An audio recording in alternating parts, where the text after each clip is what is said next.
बॉलीवुड बेबो करीना कपूर ने मुतनाज़े फैशन के सबब खबरों में रहने वाली उर्फी जावेद के फैशन की तारीफ की है। हाल ही में दिए गए एक इंटरव्यू में करीना ने उर्फी जावेद के हवाले से बात करते हुए कहा कि फैशन दरअसल इजहार राय और आज़ादी इजहार का नाम है। मेरा ख्याल है जिस तरीके और एतमाद से उर्फी फैशन करती हैं इसमें वो अच्छी लगती हैं। उन्होंने कहा कि हकीकत ये है कि वो बिल्कुल वैसा ही करती हैं जैसा वो चाहती हैं और यही फैशन है। आप जो करने में आसानी महसूस करते हैं वो काम करें। मुझे उर्फी का एतमाद पसंद है और मैं भी एक पुरएतमाद लड़की हूँ। मैं एतमाद को पसंद करती हूँ। करीना का कहना था कि जिस एतमाद के साथ उर्फी चलती है मुझे वो भी पसंद है।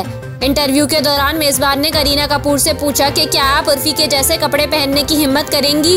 इसके जवाब में अदाकारा ने कहा कि मैं हर तरह के लिबास में कमाल कर सकती हूँ, लेकिन मैं उर्फी की तरह दिलेर नहीं हूँ।